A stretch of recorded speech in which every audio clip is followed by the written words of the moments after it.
Welcome back to Now the Self and the While and the Limit of Self-Knowledge. We are now embarking on part 2 of this course, in which our focus will be theories of the incursions, as well as theories of emotions. Today I want to focus primarily on Sigmund Freud and the psychoanalytic theory, what he helped to develop and popularize.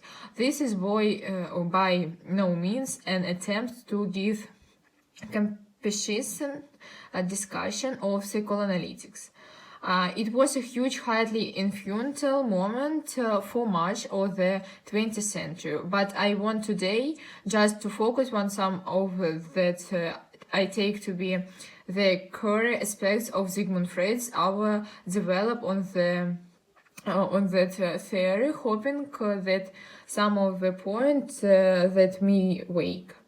We'll be able to shed light on much larger themes that are of interest to us in this course. So Sigmund Freud is a psychologist who was trained as a physical scientist, primarily as a biologist.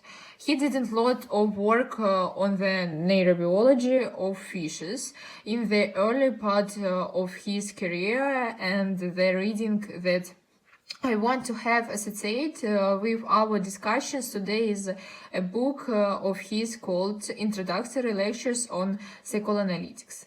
That was the record of a series of lectures that he gave in 1960 and 1917 at the University of Vienna. When you read Freud, part of that I think you'll think interesting is that he has his own version of this Socrates method.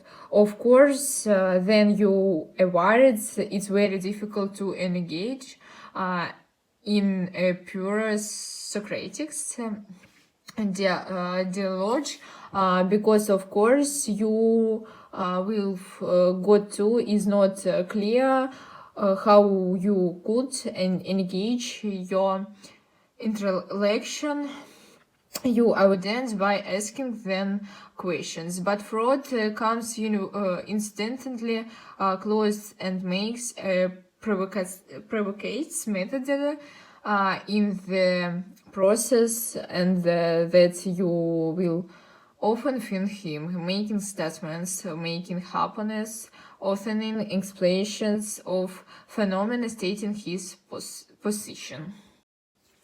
So this is not methodology that would pass Mr. Crossing to contemporary theorizing.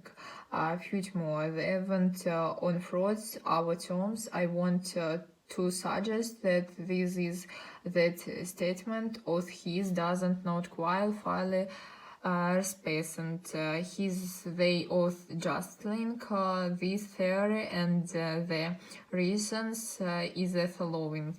It seems to me in the background of some of his theorizing, we'll see precisely how that works in the moment. In the background of some of this theorizing, there is principle which is itself precisely objective and allow theorizing to be put up to scrutiny, and that anybody can accept, and that's in that philosophers of science have resorted to the principle of essence to the best explanations that might now make it acceptable. We might need to have the explanations be above a seriation threshold, all whose qualification in mind they can still say that part of the Freud's methodology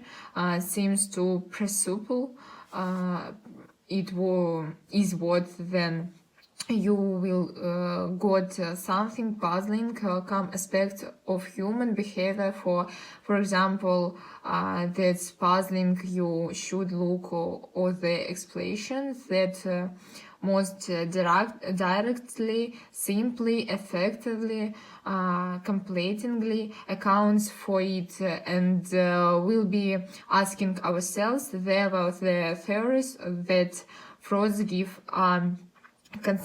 consistently or that's short. If so, maybe he's adjusting his position in an affecting way.